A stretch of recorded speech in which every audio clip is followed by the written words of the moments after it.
Hello everyone. आज हम लोग फिर से इलेक्ट्रिकल मेजरिंग इंस्ट्रूमेंट में नेक्स्ट पार्ट हम लोग देखेंगे।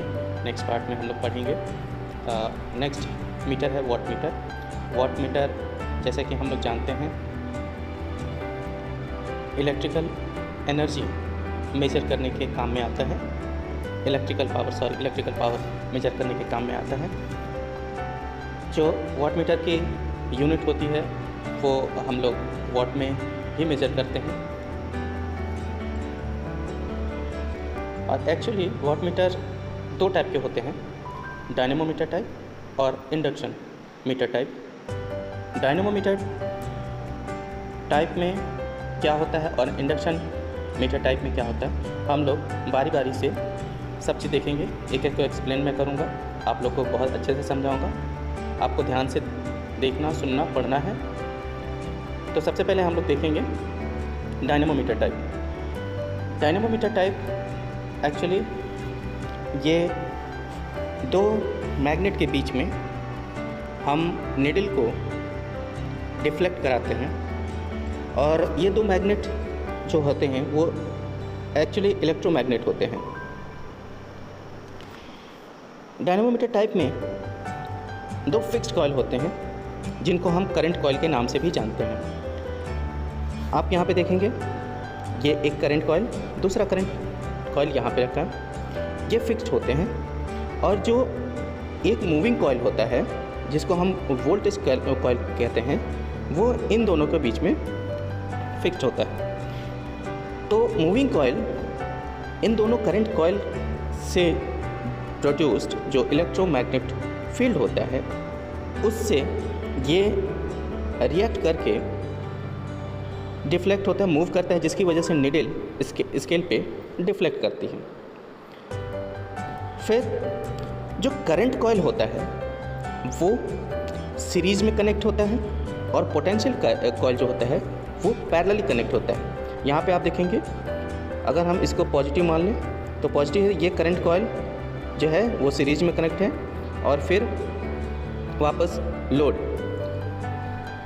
लेकिन जो प्रेशर कॉइल है वो पैरेलल कनेक्ट होता है सोर्स के थ्रू, जो मूविंग कॉइल है, वोल्टेज कॉइल है वहाँ, और उसके बाद से वापस रिटर्न जो है वो सर्किट कंप्लीट करते हुए नेगेटिव की तरफ आता है। बट जो प्रेशर कॉइल है उसके साथ एक रेजिस्टेंस जुड़ा होता है। वो रेजिस्टेंस प्रेशर कॉइल में जो करंट फ्लो होता है उस करंट से प्रेशर कॉइल जो कि जिसका रेजिस्टेंस जो है बहुत ज़्यादा होता है, और क्रॉस सेक्शनल एरिया जो प्रेशर कॉइल का होता है वो बहुत कम होता है, जिसकी वजह से ये कॉइल को जलने का खतरा होता है। तो रेजिस्टेंस हम लगा के हम कॉइल को जलने से बचाते हैं। इसके साथ ही जो पोटेंशियल कॉइल है, पोटेंशियल कॉइल के साथ ही निडल फिक्स होती है जो स्केल पे इंडिकेट करती है मेजरमेंट को, और ये निडल जो है हेयर लाइन स्प्रिंग से कनेक्टेड होती है, दो हेयर लाइन स्प्रिंग से कनेक्टेड होती है जो कि प्रोड्यूस करते हैं कंट्रोलिंग टॉर्क।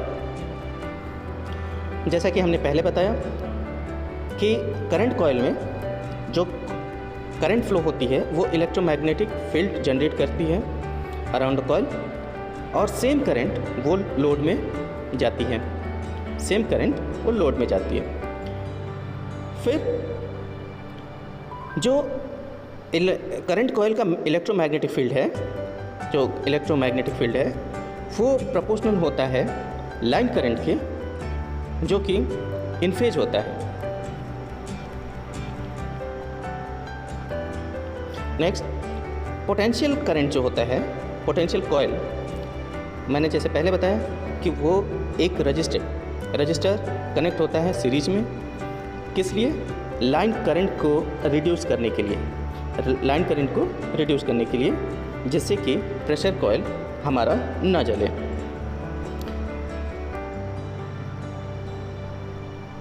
डायनेमोमीटर टाइप में जो रिजल्टेंट होता है जिससे कि निडल डिफ्लेक्ट होती है वो डायरेक्टली प्रोपोर्शनल होता है किसके, बोथ करंट के और वोल्टेज। करंट जो कि सीरीज में जुड़ा होता है करंट कॉइल, उसकी वजह से इलेक्ट्रोमैग्नेटिक फील्ड जनरेट होता है, और वोल्टेज जो कि प्रेशर कॉइल होता है जो कि पैरेलली कनेक्ट होता है, मैं ऑलरेडी बता चुका। फिर उसके बाद से इस डायनेमोमीटर टाइप में जो एसी सर्किट है, करंट और वोल्टेज ये फेज़ में इन फेज़ नहीं हो सकते, या हो सकता है कि इन फेज़ से कभी आउट ऑफ फेज़ हो सकते हैं। क्यों? क्योंकि इनकी जो बनावट है वो इंडक्टिव, जैसे कि करंट कॉइल और प्रेशर कॉइल। अब प्रेशर कॉइल हाईली इंडक्टिव होता है और करंट कॉइल लो इंडक्टिव होता है। Inductive highly inductive pressure coil क्यों होता है? क्योंकि उसमें numbers of turns comparison to current coil ज़्यादा होती है। इस डायनेमोमीटर टाइप में जो निडल के डिफ्लेक्शन होती है, जो डिफ्लेक्शन टॉर्क जनरेट होता है, वो डायरेक्टली प्रोपोर्शनल टू होता है instantaneous product of current end voltage. यानी कि यहाँ पे एसी सप्लाई हम लोग कनेक्ट करके देखते हैं, एसी सप्लाई लेके चलते हैं। जब एसी सप्लाई हम लोग देते हैं तो हम लोग आरएमएस वैल्यू लेके चलते हैं, और आरएमएस वैल्यू के लिए हम लोग इंस्टेंटेनियस मतलब एकदम क्षणिक, जिस मान पे हमको वैल्यू चाहिए, जिस टाइम पे हमको वैल्यू चाहिए, उस टाइम की वो वैल्यू आपको शो करता है। तो एक्टिव पावर जो होता है इस डायनेमोमीटर टाइप का, तो active power P equal to हम लोग लिख सकते हैं VI cos theta, where the cos theta equal to power factor. और पावर फैक्टर क्या होता है? पावर फैक्टर होता है वोल्टेज और करंट के बीच का एंगल, कि वोल्टेज और करंट एक दूसरे से कितने एंगल लैग कर रहे हैं या लीड कर रहे हैं, ये डिपेंड करता है पावर फैक्टर पे। अब हम लोग देखेंगे induction type meter, induction type watt meter. Induction type watt meter में क्या होता है? इंडक्शन टाइप मीटर में दो इलेक्ट्रोमैग्नेट कॉइल होते हैं, दो इलेक्ट्रोमैग्नेट होते हैं। एक इलेक्ट्रोमैग्नेट होता है शंट मैग्नेट और दूसरा होता है series magnet. Shunt magnet induction type wattmeter में ये हाईली इंडक्टिव होता है। हाईली इंडक्टिव होने की वजह से, या आप बोल सकते हैं इसमें नंबर्स ऑफ टर्न्स, कॉइल के नंबर्स ऑफ टर्न्स ज़्यादा होने की वजह से यह हाईली इंडक्टिव होता है। और ये जो है पैरेलली कनेक्ट होता है सोर्स से, अप्लाइड सोर्स से। आप यहाँ पे देखेंगे, यहाँ पे शंट रजिस्टर मैग्नेट है, ये देखिए शंट मैग्नेट है, और ये सीरीज मैग्नेट है। यहाँ पे दो इलेक्ट्रोमैग्नेट होते हैं, एक शंट मैग्नेट, एक सीरीज मैग्नेट। जो शंट मैग्नेट होता है वो हाईली इंडक्टिव होता है और वो पैरेलली कनेक्ट होता है, जबकि सीरीज मैग्नेट वो जिसमें नंबर्स ऑफ टर्न्स कम होते हैं और वो सीरीज में जुड़ा होता है, उसको सीरीज मैग्नेट बोलते हैं। जो शंट मैग्नेट होता है वो हाईली इंडक्टिव होता है, जिसकी वजह से जो इसका करंट होता है वो सप्लाई वोल्टेज के 90 डिग्री पीछे चलता है, यानी कि 90 डिग्री लैग करते हुए चलता है। क्यों? हाईली इंडक्टिव की वजह से। शंट मैग्नेट में जो सप्लाई वोल्टेज है और करंट है, करंट वोल्टेज से 90 डिग्री लैग करते हुए चलता है। अब नेक्स्ट, जैसा कि हमने बताया, दूसरा इलेक्ट्रोमैग्नेट होता है, उसको सीरीज मैग्नेट बोलते हैं, और ये सीरीज में कनेक्ट होता है सप्लाई के। और यही सीरीज मैग्नेट जो है वो डायरेक्टली जो है लोड करंट से कनेक्ट होता है। इसमें जो करंट फ्लो होता है उसको हम लोग लोड करंट भी बोल सकते हैं। ये जो सीरीज मैग्नेट है ये हाईली नॉन इंडक्टिव होता है, जैसे कि जो एंगल है वोल्टेज का और करंट का वो फुली डिटरमाइंड हो सके, यानी कि क्लियर डिटरमाइंड हो सके। एक को हम हाईली इंडक्टिव बनाते हैं और दूसरे को नॉन इंडक्टिव बनाते हैं, जिसकी वजह से करंट एंड वोल्टेज, जैसे कि वोल्टेज है और करंट है, ये एक दूसरे से 90 डिग्री अपार्ट जो है वो चल सके। ये तो इंडक्शन टाइप मीटर में हो गया दो टाइप के इलेक्ट्रोमैग्नेट की बात। अब एक जो एल्युमिनियम डिस्क, जो पतली एल्युमिनियम डिस्क होती है वो माउंटेड होती है इन दोनों इलेक्ट्रोमैग्नेट के बीच में। आप जैसे देख रहे हैं ये दो मैग्नेट हैं, दो मैग्नेट, ये शंट मैग्नेट, ये सीरीज मैग्नेट। मैं आपको आप देख सकते हैं डायग्राम में, ये दो मैग्नेट हैं, दोनों मैग्नेट के बीच में एक एल्युमिनियम डिस्क लगा है, जो पतला एल्युमिनियम डिस्क होता है, वो माउंटेड होता है एक स्पिंडल से, और ये स्पिंडल जो है फ्री होता है मूव करने के लिए इनके बीच में।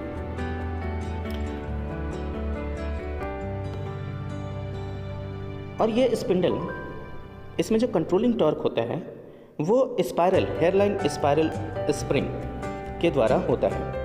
अब ये आप यहाँ पे देख सकते हैं, ये एल्युमिनियम डिस्क, ये हो गए कॉइल, और ये स्पिंडल से जुड़ा हुआ है। ये स्पिंडल में ये पॉइंटर है और ये स्प्रिंग हो गया। दूसरा स्प्रिंग नीचे होता है जो कि कंट्रोलिंग टॉर्क प्रोवाइड करता है।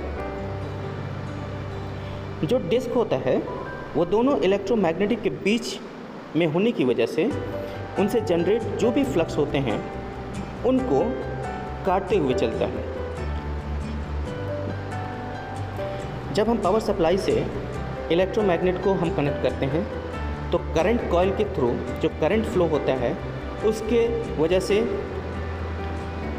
फ्लक्स जनरेट होता है, और जो प्रेशर कॉइल होता है जो कि सप्लाई वोल्टेज के से डायरेक्ट कनेक्ट होता है उसके थ्रू अलग एक फ्लक्स जनरेट होता है। ये दोनों फ्लक्स आपस में रिएक्ट करते हैं, जिसकी वजह से एल्युमिनियम डिस्क पर डिफ्लेक्शन टॉर्क जनरेट होता है, जिसकी वजह से एल्युमिनियम डिस्क इन दोनों इलेक्ट्रोमैग्नेटिक के बीच में, मैग्नेटिक फील्ड के बीच में डिफ्लेक्ट करना स्टार्ट करता है, यानी कि मूव करना स्टार्ट करता है। यहाँ पे एक चीज़ और देखेंगे, यहाँ पे जो शंट मैग्नेट हैं, शंट मैग्नेट के सेंट्रल लिम्ब, इसको हम लोग लिम्ब बोलते हैं, ये लिम्ब है सेंट्रल लिम्ब। इस सेंट्रल लिम्ब के बीच में 2 या 2 से अधिक कॉपर रिंग्स चढ़ाए जाते हैं, जिसकी वजह से इनको शेडिंग रिंग्स भी बोलते हैं, जिसकी वजह से ये सेंट्रल लिम्ब में, यानी कि ये जो है सेंट्रल लिम्ब में चढ़ाने की वजह से ये इनके पोजीशन को एडजस्ट करने की वजह से जो शंट मैग्नेट फ्लक्स जो होता है उसको हम लोग लेग या लीड हम लोग करा सकते हैं। किससे? वोल्टेज से, जो कि सप्लाई वोल्टेज है उससे 90 डिग्री हम लोग एग्जैक्टली लेग या लीड करा सकते हैं। किसके थ्रू? इस कॉपर रिंग को एडजस्ट करके, इनके पोजीशन को एडजस्ट करके।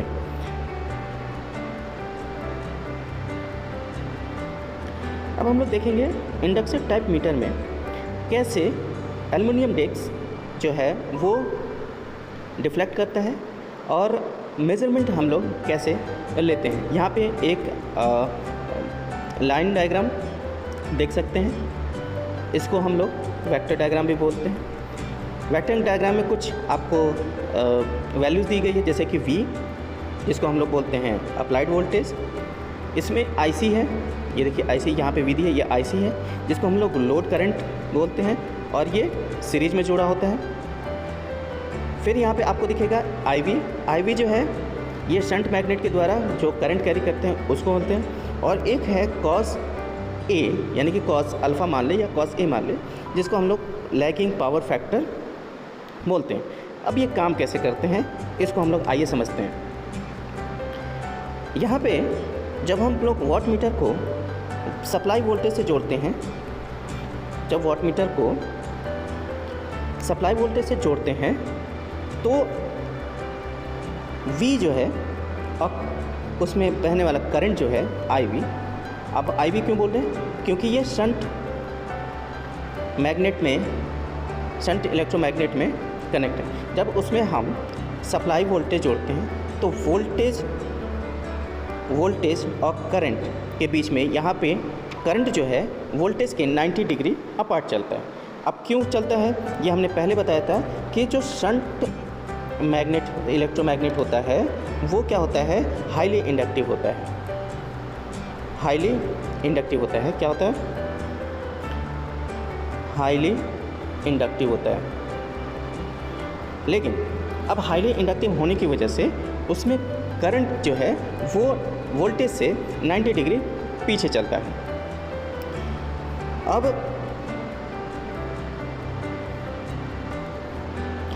अब वॉटमीटर में दूसरा इलेक्ट्रोमैग्नेट होता है, वो होता है सीरीज, जो कि नॉन हाईली इंडक्टिव होता है। वो 90 डिग्री अपार्ट नहीं चलता, जिसको हम आईसी बोलते हैं, वो 90 डिग्री अपार्ट नहीं चलता है। तो यहाँ हो गया, आप देख सकते हैं इस सप्लाई वोल्टेज की वजह से आईवी करंट चला जो कि 90 डिग्री अपार्ट चला, और दूसरे इलेक्ट्रोमैग्नेटिक में आईसी करंट चला। अब हम लोग जानते हैं कि करंट, जिस कंडक्टर में करंट फ्लो होता है, करंट की वजह से फ्लक्स जनरेट होता है। तो माना कि आईसी करंट की वजह से फ्लक्स जनरेट हुआ, जिसको हमने बोला एसी, और आईवी करंट की वजह से फ्लक्स जनरेट हुआ, जिसको हमने बोला एवी। सीधी सी बात है, हम लोगों ने आज अभी तक जाना है कि फ्लक्स जनरेट होने की वजह से अगर फ्लक्स के बीच में कोई कंडक्टर हम मूव कराते हैं तो उस कंडक्टर में क्या होता है, ईएमएफ जनरेट होता है। तो यहाँ इस वॉट मीटर में जो एल्युमिनियम डिस्क है, इन्हीं फ्लक्स के बीच में ये घूमता है, ये काटते हुए चलता है। अब ये एल्युमिनियम डिस्क जब मूव होता है तो ये फ्लक्स को काटता है, जिसकी वजह से एल्युमिनियम डिस्क में भी ईएमएफ जनरेट होता है। अब ये ईएमएफ जो जनरेट हुआ है, उसकी वजह से जो है एल्युमिनियम डिस्क में IC current, small IC current आप यहाँ पे देख रहे होंगे, स्मॉल आईसी और स्मॉल आईवी करंट जनरेट होता है।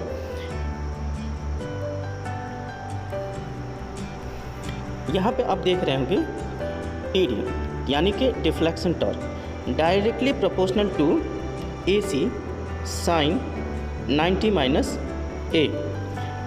यहाँ पे एसी क्या है, फ्लक्स जनरेट है, किसकी वजह से, आईसी की वजह से, और आईसी और एवी यानी कि आईवी की वजह से जो फ्लक्स जनरेट हुआ है एवी, ये जो है इनके बीच का एंगल जो है वो कितना है, 90 डिग्री माइनस ए। और ये 90 डिग्री क्यों आया, क्योंकि वोल्टेज और करंट शंट इलेक्ट्रोमैग्नेट में 90 डिग्री एक दूसरे से अपार्ट है, हाईली इंडक्टिव होने की वजह से। अब हम यहाँ पे देखते हैं कि हमने बोला कि डिफ्लेक्शन टॉर्क होता है कितना, AC साइन 90 - ए। अब ये जो यहाँ पे AC जनरेट हो रहा है डिफ्लेक्शन टॉर्क, यहाँ पे किसके थ्रू के बीच में रिजल्टेंट है, किसके थ्रू के, V और I, इन दोनों का प्रोडक्ट है क्या, AC। तो AC की जगह हम लोग लिख सकते हैं, जो डिफ्लेक्शन टॉर्क है AC की जगह हम लोग लिख सकते हैं V × I, और ये क्या है, अब साइन 90 - अल्फ़ा को हम लोग लिख सकते हैं cos A, sign 90 - A dash, जो कि हम लोग लिख सकते हैं कॉस ए। अब तो डिफ्लेक्शन टॉर्क फिर कितना हो गया, कितना, अब ये क्या हो गया, ये पूरा AC पावर हो गया, इसको हम लोग VI cos थीटा हम लोग बोलते हैं क्या, AC पावर को। AC पावर को जब हम लोग मेजर करते हैं तो VI cos थीटा हम लोग लेके चलते हैं। अब यहाँ पे जो कंट्रोल है, यहाँ पे कंट्रोलिंग टॉर्क जो होता है वो किसके होता है, डायरेक्टली प्रोपोर्शनल टू डिफ्लेक्शन के।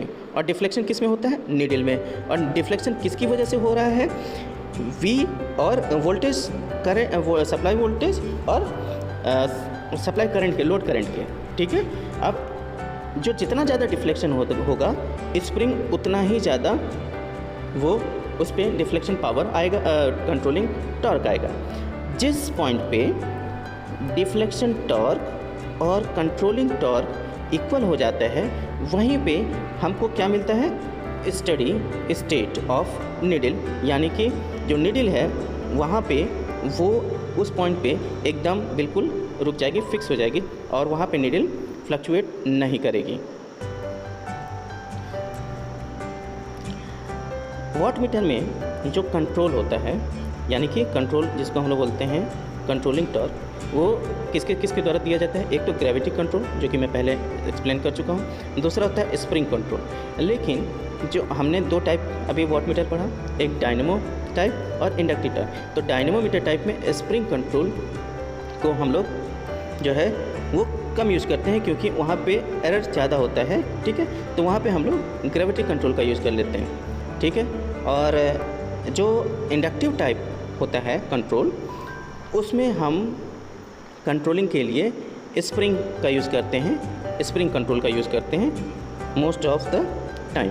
अब यहाँ पे हम लोग देखते हैं डैम्पिंग जो है टॉर्क वाट मीटर में जो डैम्पिंग है वो एयर फ्रिक्शन के द्वारा हम लोग देते हैं। अब एयर फ्रिक्शन के द्वारा मोस्टली हम लोग देते हैं किसमें, डायनेमोमीटर टाइप में। और लेकिन जब हम इंडक्टिव वाट मीटर की बात करते हैं, तो वहाँ पे हम देते हैं वहाँ पे हम परमानेंट मैग्नेट के थ्रू, यहाँ पे अगर इस डायग्राम में आप देखेंगे तो जो ये परमानेंट मैग्नेट लगा हुआ है डिस्क के ऊपर, ये डैम्पिंग टॉर्क का काम करता है, ठीक है।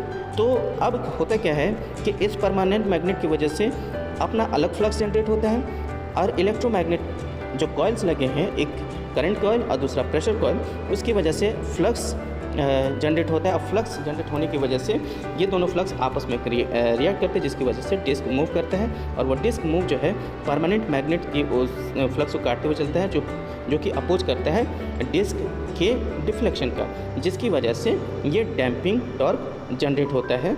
और जहाँ कंट्रोलिंग टॉर्क और डिफ्लेक्शन टॉर्क बराबर हो जाता है, वहाँ पे ये नीडल जो है वो रुक जाती है, वहाँ पे क्या करते हैं, डैम्प हो जाती है, रोक दी जाती है। तो आज हमने वाट मीटर में जितने टाइप के वाट मीटर थे हमने देखा, और वो वाट मीटर कैसे काम करते हैं, ये वाट मीटर कैसे काम करते हैं, इसको भी हमने समझा। ये दोनों वाट मीटर हम लोगों ने यहाँ पढ़ा, डायनेमोमीटर टाइप और इंडक्शन टाइप। तो आज के लिए इतना ही, थैंक यू।